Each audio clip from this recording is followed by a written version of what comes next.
Hello, everyone, and welcome back to another episode of the Bridging Impact Podcast, the podcast that is passing wisdom to the next generation of athletes, coaches, and parents to transform the next generation of leaders on and off the court.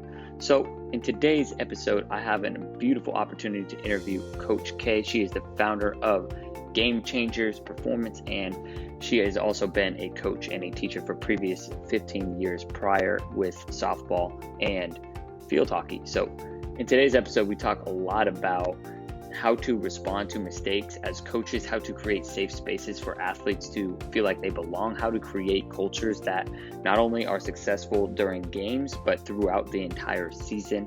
It's really action-packed, and I can't wait to share it with y'all. So let's dive in. Hello, and welcome to the show, Coach K. I'm really excited to talk about all the different things around the mental game, the mindset, but also how we get them to buy into the team, and also how the pandemic has affected how we need to reach and impact our youth now. So welcome to the show. Thank you so much for having me. I'm really excited to get started and chat a little bit. Sounds good. Let's dive right in. So Bridging Impact is all about, kind of bridging impact from one generation to the next as a coach, parents to, athletes, right? And so with that, how has sports made an impact on your life? I feel like I came out of the womb just into sports. My father was a high school football and wrestling coach my entire upbringing. So weekends were spent on the football field. Vacations, we didn't have those growing up. Like, we didn't get to go away. So it's like our vacation was spent in the wrestling room and the weight room. I grew up around a lot of really strong men. And I was very lucky that like all of my dad's athletes became like my babysitters. And then eventually, it was funny because they became educators and teachers and coaches themselves. And then as I was coming through, some of them were my teachers, some of them were my own coaches. So it was really, my entire life was sports. Like, there was nothing else. I think I tried dance for a little bit, and I quickly realized I wasn't a dancer. And honestly, I have a little sister, and she's a Division I athlete. She's a Division I coach. So we laughed at, if we would have grown up in this generation, we wonder if we would have played football or we would have wrestled, because back then you weren't really allowed to. And it's just interesting to see like how sports are evolved. But yeah, my entire life has just been in the sports world. I know nothing else, to be honest. Yeah, no, I'm definitely in the same way, right? Like, all those memories from when we were younger, all the life lessons are from sports. And so now that we have that opportunity as coaches, what has your experience, right, been like before you started Game Changers? You've been a coach for 15 years. How is that, your experience from going from player to coach, and what were you like when you were, first couple of years as a coach? Oh gosh. So I've always been that teammate that, like, I grew up being like a culture kid.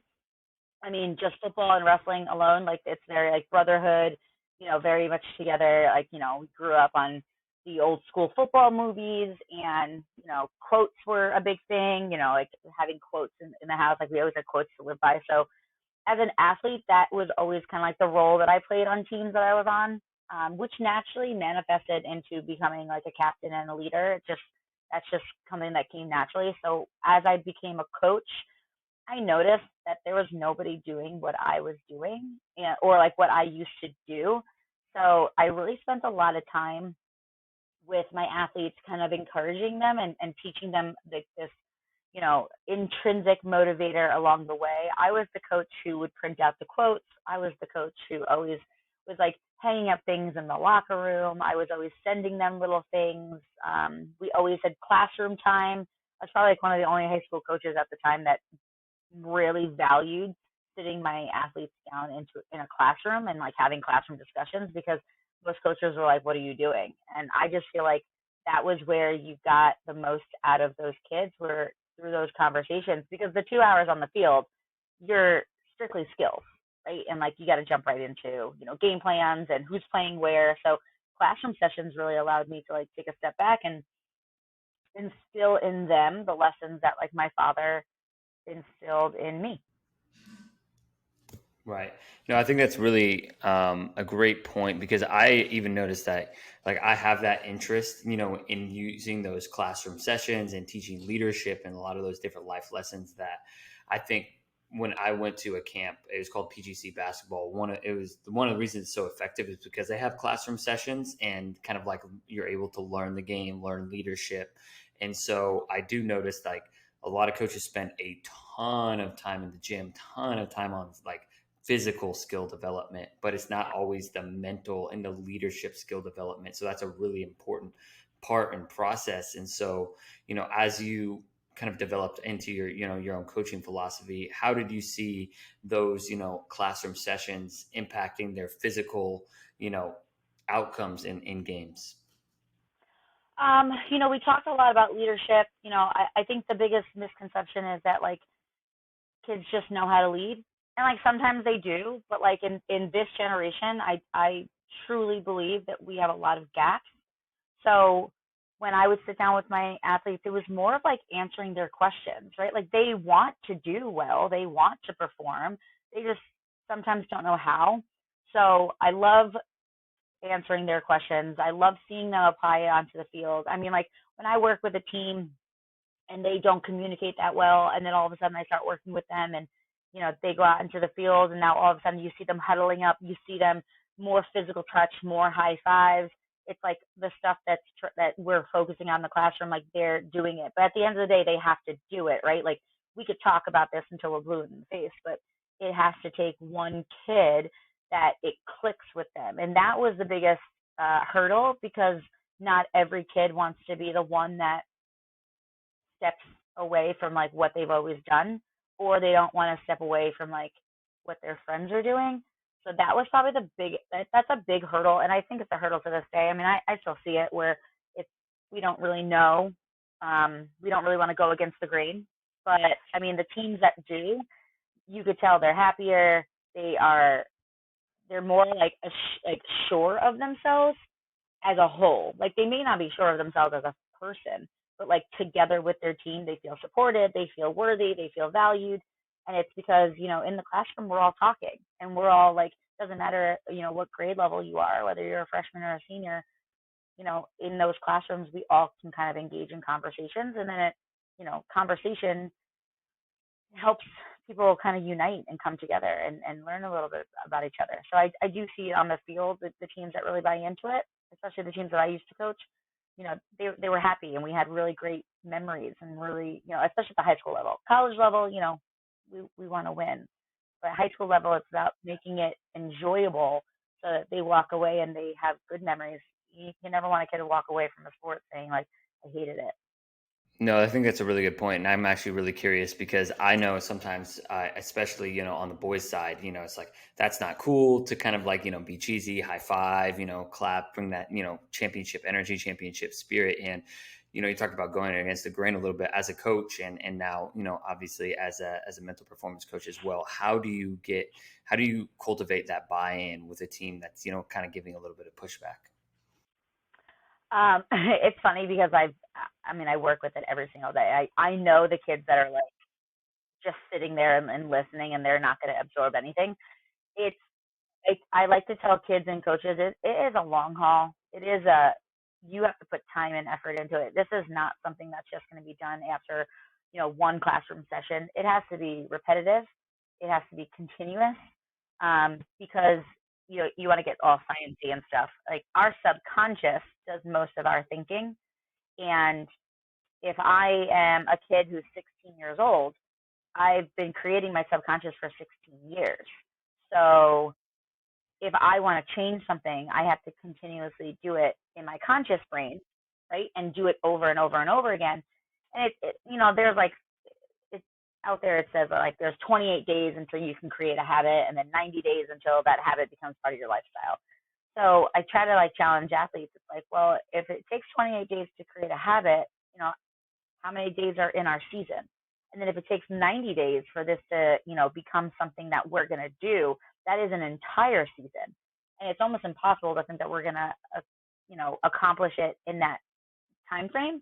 But what I like to do is I like to really kind of hone in on what can we do that's controllable? So like if energy, like for example, if like the energy is really down and I don't see a lot of high fives and it's, not cool to care, like that's where we're going to start. We're going to start with, okay, what can we do? How can we come together? Teaching them the importance of why it's important and then showing them how to do it. I will say, in the last few months, I've really kind of narrowed down like my role as a mental performance coach when I work with teams is teams bring me the what, right? Like they bring me what they want. And then it's my job to challenge them and ask them, why do you want this? Right? Because then your why is in a direct line to the amount of effort you're going to give. So if kids know why they're doing it, I'm going to be able to push them a little bit more. If kids don't know why they're doing it, they're not going to do it. Doesn't matter how great I make it seem or sound. So teams provide me the what, I ask the why, and then I provide the how. This is how you can do it. And the more hows I provide, the more options athletes have to make it their own, because every athlete wants to know that like I'm an individual, right? This is who I am. But if I provide them with enough examples, they're going to find the one that works for them the best, and they're going to do it their way. But what I'm noticing is a lot of times when I walk into teams, it's just the what and the why, and there's no how. And if there's no how, kids are they don't want to fail. They don't want others to look at them negatively. So they're not even going to try for the fear that they're going to fail. But if we give them the how, and then everybody has the how, now you've got everybody taking more risks. And I always ask athletes, if you're not, or I always tell athletes, if you're not taking risks at practice, it means that you don't feel safe there. And if we don't feel safe at practice, then we have to do something about that first.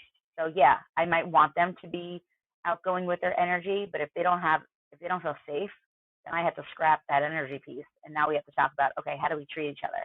How do we want to feel in this environment?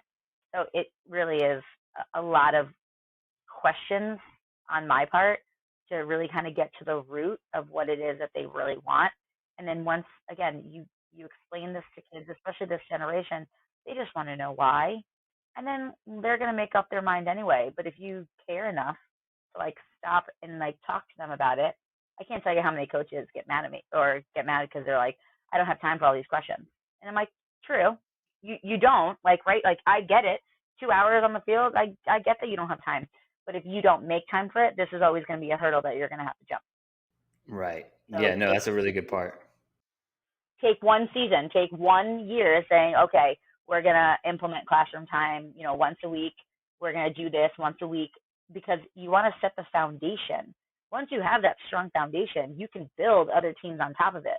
But if you don't have that strong foundation, every year you're like starting from square one, and that's frustrating. And that's why a lot of coaches leave the game. That's really interesting, because I think of, some of the coaches that I've worked with before, they just want to, there's so much to teach, right? There's so much on court, right? Basketball is kind of my world, right? And there's so much on court to teach that I feel like sometimes I feel like a vulnerability aspect to teaching some of the how behind, teamwork and leadership. Like, what if they don't buy into it, and like some of the things that as a coach, you kind of have to be vulnerable to teach the how, because you have to show the how, right? You can't just yell it at them.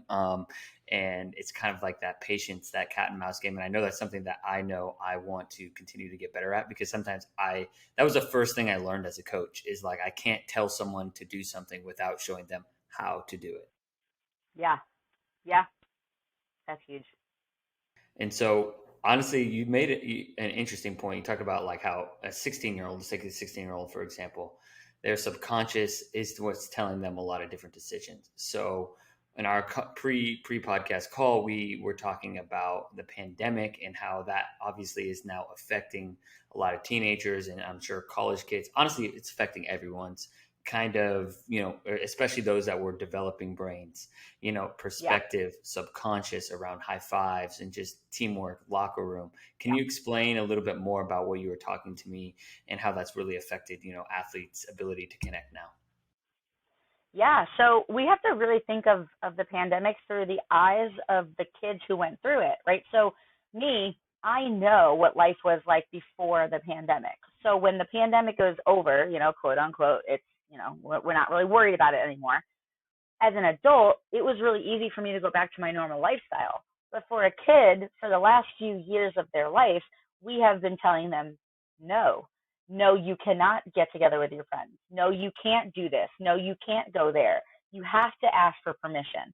So basically, there was like 2, 3 years of their lives where they had to ask for permission for everything. They had to constantly, ask questions. They weren't allowed to go into the locker room. There was no bus rides. We were practicing in pods. They weren't even all together. And as adults, we don't think that was a big deal. But now at the college level, like what I'm seeing is that there is no locker room culture unless the upperclassmen who remembered their freshman year, their senior year of high school, and they were able to recreate it. But what I ran into was a lot of upperclassmen getting frustrated that the underclassmen didn't understand. And my first question was always, well, have you explained why? Or like, have you explained this is what we do? Like we hang out in here and this is how we bond, and it's all these upperclassmen were like, no, like why do I have to explain that? And it's like, well, think about what they just did for the last few years. They weren't allowed to. So those key developing middle school and high school years, where you're hanging out with your friends in the locker room. You're going to the deli before games, night games after school. You're hanging out with your friends at the football game, right? They weren't allowed to do that. So they turned to social media. That's how they were social. So now we want them, like as an adult, like we just want them to just go back to normal, but they don't know what normal is. They created their new normal, and now adults, we are the abnormal ones. So when I walk into a team and I see that there is like internal conflict like this, we have to explain why, and then maybe we have to take a little bit of what we used to do, a little bit of what we are doing now, and like find that happy medium. But that's only done through conversation. But what I'm noticing is that underclassmen, they communicate solely through their phones. Upperclassmen, we understand the relationship piece of it, and they're more willing to have conversations together. And there is a clash that's going on right now. And I will say it's getting better with every year that things are returning back to quote unquote normal. But we also have to realize that they missed out on much, so much natural, like the natural hierarchy of, grade levels, right? The natural, I will say there's a lot more, I hate to use the word drama, but there's a lot more drama going on at the college level that I feel like because we missed out on it in the high school level, and usually it gets squished in high school, right? You do it, you experience it, you hate it, we move on, and now we're an adult, we're in college, we're not going to do that anymore. I feel like we've missed out on that, so now there's a lot more hurdles and obstacles to jump through because they just missed out on all this time that they were naturally going to learn it, but the pandemic kind of put a big halt on that. That's a really interesting point because I just ever since we had that conversation the other day, everything's just started to make kind of sense in terms of players just don't know like right. We talked about layup lines and giving high fives and right and locker room culture and honestly college or in college talking about the drama and understanding just how to deal with interpersonal conflict within teams. It's just it's a big challenge. So as what kind of tools and obviously I think patience and being consistent, kind of like what you were talking about earlier, are a big thing. But what other tools can coaches and parents use to help their athletes kind of learn and move through this? So to be completely honest, whenever I am working with athletes, I always say it's their job. It's not the coach's job or the parent's job, right? So I want athletes to realize that like this is their life and that they are the main character of their story. So if they don't like something that's going on, they have to do something about it. But I think the first thing what I like to really explain to athletes is that like as humans, like we are naturally a connective creature, right? Like we travel in packs, right? So like think of like all the pack animal mentalities, right? Like wolves and you got school of fish, right? So it's like as a human, we are naturally connected to other humans who share similar interests, and like that's what a team is, right? But in this day and age, it's so easy to have other interests because of social media. We're exposed to a whole lot more that's out there. So what I like to do is I like to just sit and, I'm the kind of person where I like to see a problem, but then I also see the solution. So when teams bring me their problems, it's my biggest piece of information that I like to leave them with is, well, what can you do about it? And I go in and, I do talk a lot about controllables and uncontrollables with athletes. And, you know, people are uncontrollable, right? I can't control another human being, another living, breathing, thinking human being. I only have influence over them. But the only way I'm going to positively influence them is if I take an interest in who they are and I try to get to know them, right? We no longer live in a world where we can just dictate, right? No offense, but upperclassmen, seniors, captains, leaders, we no longer live in a world where you just bark orders and people fall into line. So I grew up in the generation that was tough love, right? People could bark orders and we just did it. This generation is growing up in I like to call them, they're like the love tough generation. They want to know that you genuinely care about them, and then you can be tough with them. So it's like athletes know that, like, I create a safe space, right? When an athlete visits me on Zoom, it's very, judgment free. We talk about their problems. When I'm with teams, we talk about this mental stuff. I give them this safe space. I'm a very emotional person. I give hugs. I give high fives. I'm very theatrical. I'm Italian. I'm a Leo. I use my hands a lot. But if I go to a game or if I go to a practice and I witness something not happening, like, for example, I went to a basketball practice like a few months ago, and I watched this girl make the same mistake 4 times, and not a single one of her teammates said anything about it. So I just strolled out into the court, told the coaches, I'm calling a timeout, and like I never do that. Like I don't think that's my place. But I brought them in, and I got mad. I was like, we have been working on, and like I laid out to them all that they said they wanted to do, and they basically, I was like, you're talking the talk, but you are not walking the walk. I go, I cannot believe we just let her fail 4 times. So then, they all look like hurt puppies, and they're all upset, and I'm like, I'm getting on you because this is something that you said you wanted. If this isn't what you want, then I will just forget about it, and I'll shift my conversations with you in the classroom. So after that, they all went back out. They all pumped her up. And the next few rounds, anybody who made a mistake, they like stopped the drill, redid it. And I was like, that's it. Like, that's how we're going to get through this, is by communicating to each other. But I do feel like I build a very good relationships with the teams I work with where I can get on them. Sometimes the kids tell me that like I'm the coach that comes in and gives them a swift kick in the ass, but then I also give them but in the same breath I give them a hug. So they're like, Coach, it's like you come in and it's like you lay down the hammer, but then you're also like there to be okay with our feelings. But I think it's up to the athletes, right? If we want high fives, we need to tell them like not only why are high fives important, but how can we do the high fives? Maybe kids aren't cool with touching, and that's fine. There are a lot of kids now that the boundary issues. So it's like, well, what else can we do? How can we collectively come together, maybe without physically coming together? So it's like it's planting those seeds, and then you're hoping that there's 1 or 2 athletes that are going to take those seeds and grow them into a plant.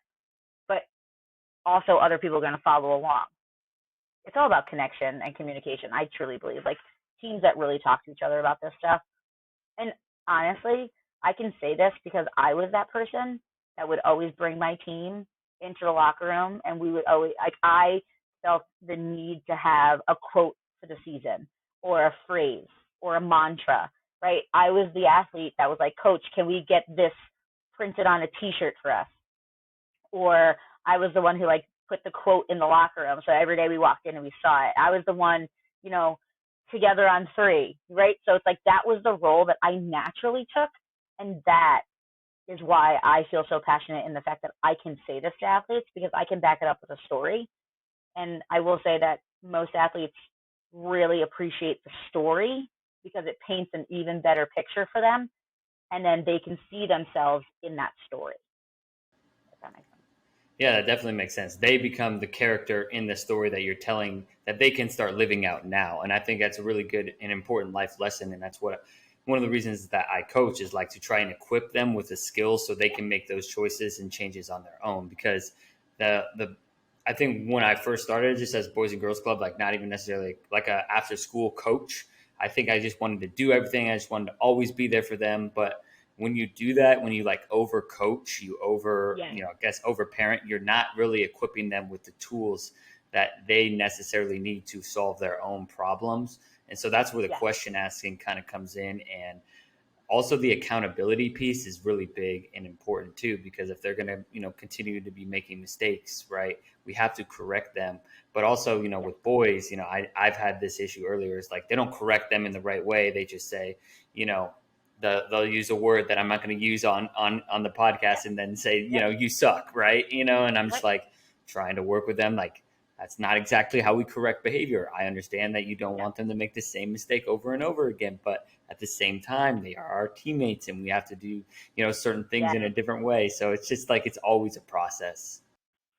I will say something that really kind of gets to me is like when, in this day and age, when we're angry with our athletes, and like I've done this too, so like this is why I can like say it, but like sometimes you're like, we need more energy, or you need more effort, right? Or hey, no one's showing heart today. I feel like those bland phrases have got to go because you're making an assumption, and as adults we make assumptions every day, so like we need to also be vulnerable enough to know that we don't have all the answers. And that's where I feel like question asking really comes into play, because even like myself, if an athlete asks me a question and I don't know the answer, I don't pretend to know the answer. I want them to know that I'm a human being just like them, and I'm learning right alongside them. So I will say that when I was in college, I didn't have a very good relationship with my coach, but I had a great relationship with my team. So it's like looking back, I have more good than bad memories, but like I didn't have a very fun experience as a college athlete. But in the same breath, like to this day, like my teammates and I are still super close. Like literally, we have a Facebook page and like we get together all the time. Like it's so special to have those relationships.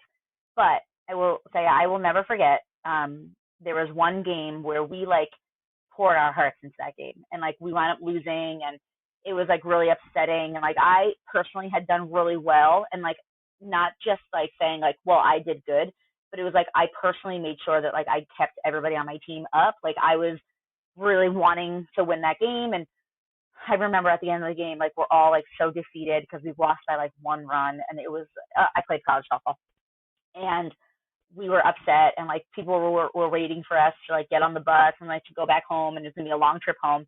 And I remember my coach looking at us and she goes, "You need to show more heart." And I remember in that moment feeling so angry that as a junior captain, because that's what I was, I stood up and I said, "You have zero right to say that right now because we all poured our hearts into that game." And I remember that was like the one time that I got up, got my bag, and just walked to the bus.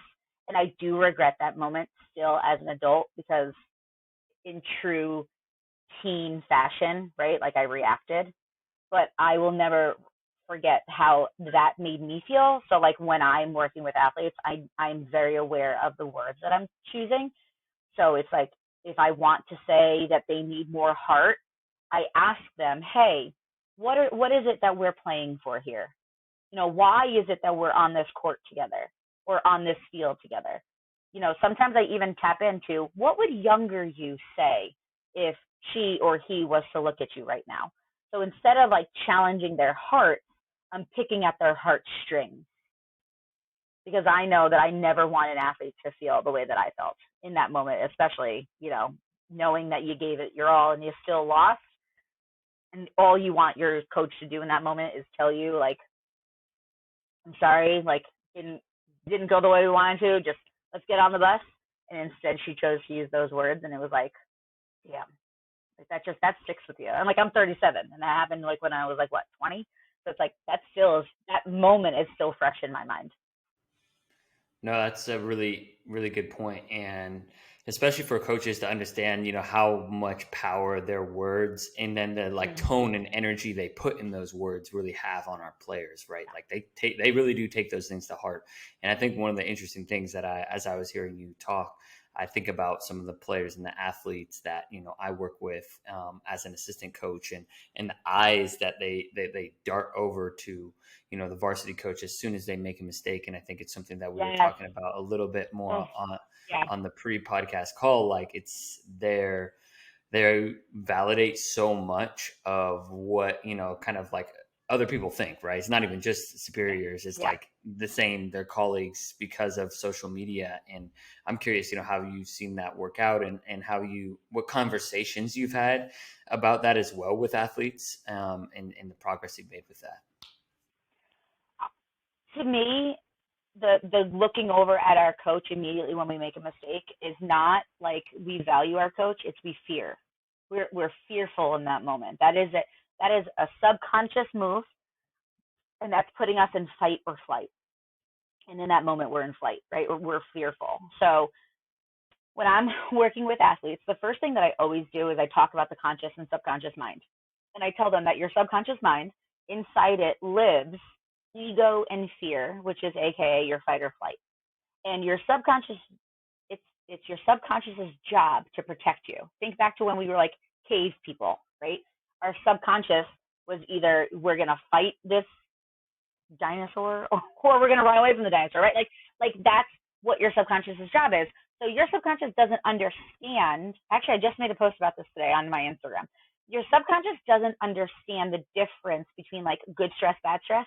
It just feels stress, and you reacting or you having emotions is triggering the subconscious. So when I make a mistake, our brain, where our subconscious and conscious live, our brain doesn't, it's not a verbal being.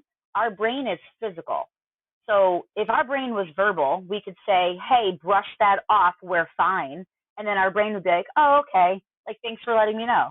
But that's not how our brain works.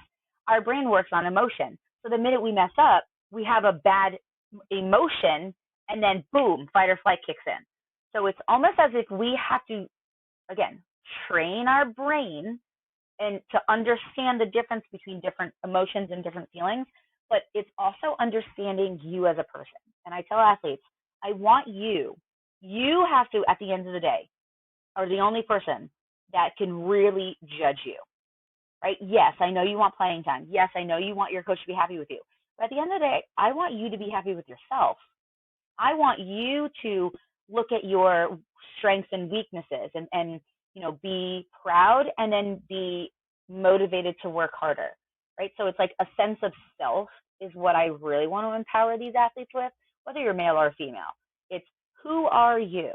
And I think once athletes start to understand, like, I'm in control of how I react or respond, right? So reacting is a very subconscious skill, right? We react. So sometimes reactions are good, like if I'm a goalie and I'm a lacrosse goalie and I put my stick up and I stop a shot, that's a great reaction. If I see somebody being bullied and I step in, that's a great reaction. But bad reactions are yelling at a ref and getting carded, or yelling at your coach and getting pulled out of the game, or crying in the middle of the game because your emotions are overtaking you and you have to be subbed out. But responding is a very conscious thing that you have to do. So when we respond in adversity, it's almost as if we're telling our brain, calm down, we got this. So I want to teach athletes that the difference between reacting and responding, or the difference between activating your conscious or your subconscious, is one breath. So take a breath, and then you basically are, after you take that breath, you have to insert something. Because as humans, we only have 3 seconds to bounce back after we make mistakes. And that is like a fact for all of life. So in that moment where you mess up and you're taking your first 3 seconds to look over at your coach, you're already defeated. But in those first 3 seconds, if you can take a breath, I always then encourage them, is there something you can say to yourself, or is there something you can read? So when I say read, I mean, is there something you can write on your arm, on your shoe, on your piece of equipment, where in the moment you're having those subconscious doubts, if we put something in front of our view and our brain takes in that information, that's igniting your conscious. And your subconscious and your conscious cannot work at the same time. So by reading something, you are more likely to stick with the conscious mind. And the conscious mind is the smart mind. It's like okay, we could do this. So if I see an athlete, after they make a mistake, look over to their coach, what I like to do is encourage them to come up with their own mistake response. I also call them mistake rituals. So in the moment where I mess up, this is what I'm going to do. So for example, I have an athlete who used to, after she messed up on the court, would look over at her coach, her shoulders would shrug, her head would go down, and like literally she would be subbed out. So what we started was, okay, the second you make that mistake, what is the next thing you can do? So she often makes mistakes on like offense. So she's like, well, I can play defense. Like, great. So you have 3 seconds to get to the other side of the court and defend. And I will tell you that she's been doing this for a year now. Like a year, we've been focusing. So like last season to this season, she still is making mistakes, but like her steals on the basketball court, like her percentage has gone up. The amount of rebounds she's got has gone up. So she is seeing in percentages that when I don't hang my head and I just get to work, I'm doing good things. Even though in the moment she's probably still upset with herself, it's like we're channeling your energy in a different way. I also have a lacrosse goalie who used to always look down at her feet, like look down after a goal went in. And I talk a lot about body language. If you're looking down and like shrugging your shoulders, like what are you showing everybody? You're defeated, right? You're showing everybody, like the other team's like, yeah, we got her. So instead, I have written things on her cleats. So now anytime she looks down to the world, it looks like she's defeated, but she's really reading. And there's like 6 affirmations. There's like 3 on each shoe. And she has to say all of them. And then she added her own little ritual where she like steps out of the cage, walks around the back of the cage, and then steps back in. And like she'll do that every time. So now people are, instead of looking at her like she's defeated, people are more intrigued as like, what is she doing? But it's like she's going through her ritual. So it's 3 seconds. And every athlete is different. So every athlete has different emotions and different feelings, right? So it's helping each athlete understand that within those 3 seconds, you have to do something that works for you. So I provide so many examples, but at the end of the day, you have to pick what's going to work for you because you're the one doing it, not me. And if it means something to them, like I often encourage athletes to like, what is a phrase that like your parents say to you, or what is a really empowering word that you use? It's like, some kids are like, well, I have this word tattooed on me and I really like it. It's like, great. That's your word then. Like, what does that word mean to you? It obviously meant enough to get it tattooed on you. What does it mean to you? And it's like, when we dissect those words and we dissect those phrases, like it empowers you, right? So I want athletes to feel empowered in the moment where they mess up, where it's like, I can handle this, instead of, oh my God, I'm going to get taken out. Because if you do get taken out, I want you to go off on that sideline and say, okay, I got taken out. What can I do about it? Instead of like, oh, I got taken out, like, woe is me, I'm going to cry, I'm going to be pissy, I'm going to be mad. It's like, that's detrimental. But if you get taken out, it's like, okay, what didn't I do? What can I do? Who can I ask? Right? So it's, again, empowering them to take control versus allowing their subconscious to control them. That makes a ton of sense. I mean, it's really the difference between 2 points or 1 run or 2 runs, right? And those little differentiations, that's, the difference between a winner or a loss or a championship in second place. And so you don't want those subconscious feelings to be controlling you, but you also don't want, as a coach, to always be the one yelling, be like mistake response, right? You want to give them the power, the tools, like you're talking about, to, okay, like I know 2 clap is a common one, 2 clap. Yeah. And I didn't know that. I didn't know the 3 seconds, so I didn't know. And that honestly, for me, I'm like, even when I make mistakes, so I have to, whether it's, a business mistake, podcast mistake, okay, 3 seconds. All right. Just ask a better question, right? Just get to the question quicker. Cause sometimes on the podcast, I will ask like 35 questions in one instead of asking one. So, it's just like, all right, let's just ask one question. So that's really, really good information. And I think it breaks it down and it makes it like pretty simple. And so, have you seen like a lot of coaches like be able to implement that, or just within practice? I feel like that's some things that just like don't take too long, or it kind of depends on the coach. I will say that that's the next area that I really want to tackle. Is I feel like the work that I do with teams is not often repeated until I come back. And that's my biggest thing, is that like it should be repeated daily. And so I put more pressure on the athletes, because at the end of the day, especially at the college level, I mean, it's a little different at the high school level, but at the college level, your coach is hired and fired based on the results that they produce, right? So as a college coach, I really am more worried about putting out the best kids and like getting them to perform and like winning games, right? And what I really want is for coaches to understand, like, the more we pay attention to this stuff, the more you're going to get wins. But at the end of the day, it is the athlete's job to create the environment that they want to be a part of and create the culture that they want to be a part of. And then at the end of the day, they're creating their legacies. So it's like, we're going to talk about you when you graduate. It happens. How do you want that conversation to go? And I am living proof that, like, I did not like my college coach, and I was a captain, and it was known that we did not get along. But there was not a second that I let that relationship get in the way of me demanding the most out of my teammates and being a positive leader. I was always the athlete that was like, all right, don't listen to how they're saying it, listen to what they're saying, right? So even if I didn't agree with what my coaches were saying, it was like I was never going to say that to an athlete. I, grew up with a little bit more respect than that. So it's like, okay, yes, the way they said that was awful, but did you hear what they said? Like, that was true. So I would love for coaches, and there are some coaches that I work with that do a really great job, and there are some coaches that I don't work with that I observe, and it's like, oh, that's great culture. Like, I want to, like, there's some coaches where it's like I message them on Instagram, and it's like, hey, listen, I won't even charge you. I just want to come in and like observe what you're doing, because your team looks like they actually like each other. And again, the coaches that take the time for this stuff, and at the college level, it's easier because you've got like off season, right? So like some college coaches that I work with read books with their team, so they have like a theme going into the postseason, which I think is great.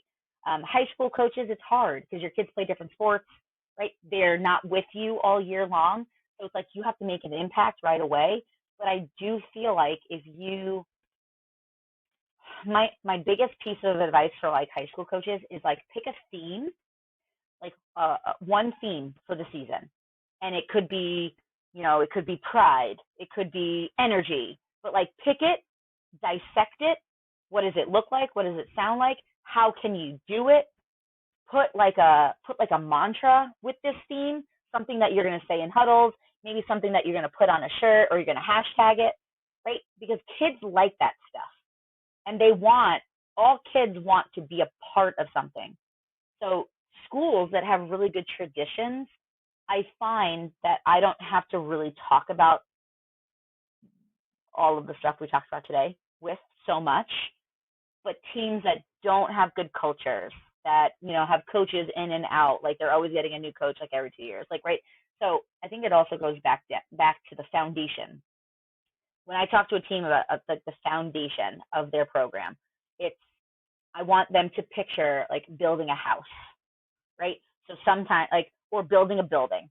When you are building a building, the construction workers every construction worker has a different job, right? So it's kind of like a team. If somebody doesn't do their job well, that means that the next person is not going to be able to do their job well.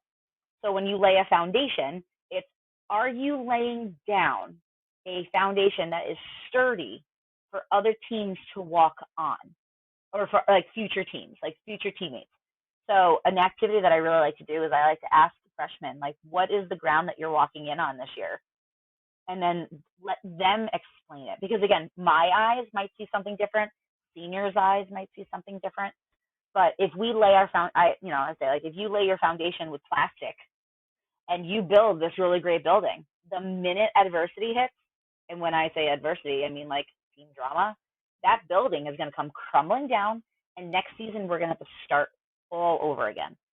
So sometimes I do encourage coaches to like look at your team. It's like, if you really want a great foundation, you might have to spend an entire year on foundation, and that's it. So when it comes down to it, really challenging coaches to see their vision of like what they want their program to be. Like, what is your vision? And your vision is often uncontrollable. You can only influence your vision. But then take your vision and apply a mission. And that's where I think your season theme comes in, because a mission is very controllable. So let's say that, like, as a coach, my vision is to be the top, I want a program that's in the top 3 every year. Great. What does a top 3 team do consistently? And that is your mission. Pick one thing and like dedicate the entire year to it. And if you're a high school coach, dedicate 2 or 3 seasons to it until it becomes something that we just do. And then the next layer is hoping that your kids are going to pass the torch. They're going to pass, like, this is what we do here. This is our culture. This is what we believe in. Because peer-to-peer interaction is way more influential than coach to athlete. When it's peer-to-peer, it's like, this is what we do here. We're band together. And I mean, if you look at really great programs, you'll see it. The kids just take charge. But programs where like coaches are heavily involved, the kids are just like, coach will take care of it. Right. It's those player-led teams that really lead to, great outcomes and great missions. And so I'm curious, my last kind of question would be, so is the mission co-created then with each team each year, or is it, kind of directed, from the coach? Like, I think that's something that I had kind of something that I'm like kind of reflecting on from my first season, right? Like, I did co-create expectations, and and I have the younger high school boys, right? I don't even have the more developed ones, so they like didn't really know what I was talking about. There's like, let's work hard, and like like that's pretty simple things. And like, my perspective, my reflection would be, I want to bring a little bit more of like my mission, and then co-create, be like this, because at first I was like, I don't want it to be only coach's team, but I also realized, like, if there's something that I feel really passionate about and I know will work, they just don't understand it yet, I still need to bring that and be repetitive about it, and also bring what they bring. Yeah. I think co-creation is perfect. I do think that a coach needs to provide a foundation. So whether it's core values or a philosophy or even like a statement, like, what I like to do is I like to create like mission statements with teams. And it's like, inside that mission statement is actionable things that I have control over, whether or not I do. So when teams say that they want to be, good role models in the community, the first thing I say is like, okay, well, what does that look like? What does that sound like? Give me an example. So again, whatever a coach does with their team, paint the picture that is in your head. Show them what you see, because we all perceive life through our own lenses. So if I said I want to be a good role model in the community, what I'm thinking of in my head is definitely different than what you're thinking about in your head, because you and I didn't grow up together. You and I have different backgrounds. So when kids come all together, they all have different backgrounds. And in college, it's like, holy crap, there's kids that have completely, like, I'm working with a team right now where, like, on this team, they've got kids from Europe, kids from the West Coast and the East Coast. It's like, this is like a melting pot on this team. And it's like, if we don't dissect these words together, I encourage coaches to have common definitions, right? We all know what it means to succeed, but what does it mean to succeed here on our team? We all know what the word fail means, but like for me, as a mental performance coach, failure in my eyes is way different than failure in kids' eyes. Right? I watched yesterday. I went to I had a playoff game with one of my college teams, and they lost, and it was a really bad loss. But it was bad on the scoreboard. But because what I was watching wasn't bad, it was just that they were outplayed. But till that last buzzer, they were dripping sweat, working together. So it's like, yeah, in society's eyes, they failed. But for me, they didn't turn on each other. They didn't blame each other. There was tears at the end of the game, generally because they were sad. Like it was such a great learning opportunity because everyone's going to say they failed, right? And I want them to know that even though the world thinks I failed, on this team, we didn't quit, right? So it's, yeah, we might have not come out on top, but what did we learn? What did we take away? What's that thing that we're going to be proud of, later on down the line when people are like, oh, you lost that game bad. It's like, let them have their opinion. But on this team, we have redefined it. So I do redefine words a lot with teams, especially if they have phrases that they use. So if a team, in the huddle, they say the word together, I always make them define it. What does together look like? Why are we saying it? What's the importance of the word together? I mean, I can't tell you how many teams I walk into and their motto is family. Like, oh gosh, okay. Well, tell me what a family looks like to you, because so and so over here has two moms, so and so over here lives with their grandparents, so and so over here is adopted. What does that word mean? So it's like when you start saying things like that, kids start, like, their wheels start going. They're smart and they're like, oh, so it's like we have to define it ourselves.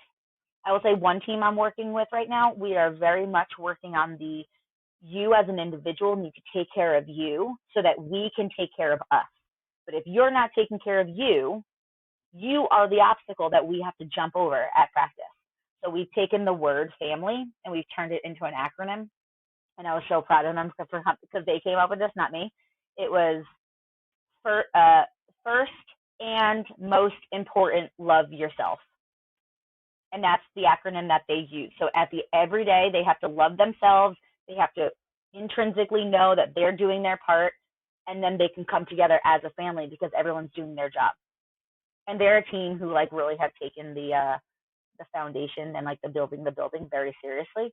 And in their locker room, they have they printed out bricks, and each brick, they put bricks on their wall, and each brick is a different thing that they want to accomplish this season. And it's every time they accomplish something, they get to add another brick.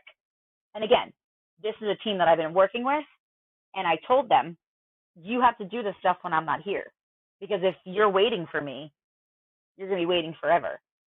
You don't need my permission. If you think something is important to you on your team, just do it. And they have a very good upperclassmen who are leading, but they're showing the way, they're going the way, they know the way, and it's magic. And it's wow, in 2 or 3 years, I can't wait to see what these freshmen do when they become upper. Are they going to continue the tradition? Are they going to do something different because it means something different to them? But again, athlete led, 100%.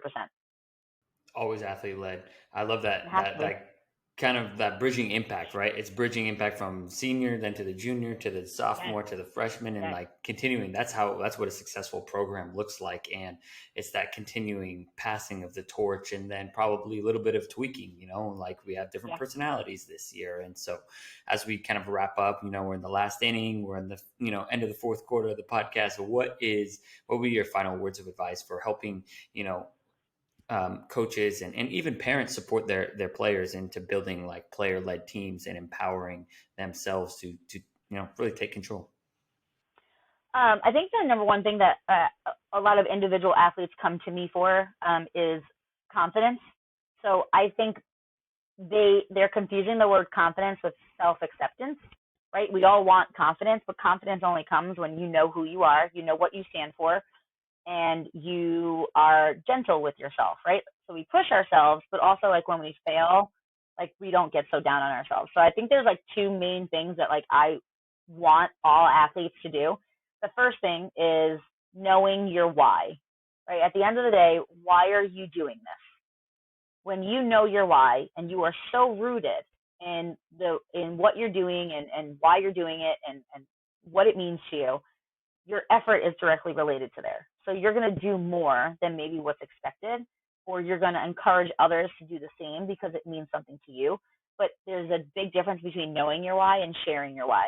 If you're not sharing your why with the people around you, it's not going to make any difference. So I often encourage teams throughout the season to do, whether it's classroom talk or locker room talk, is share your whys.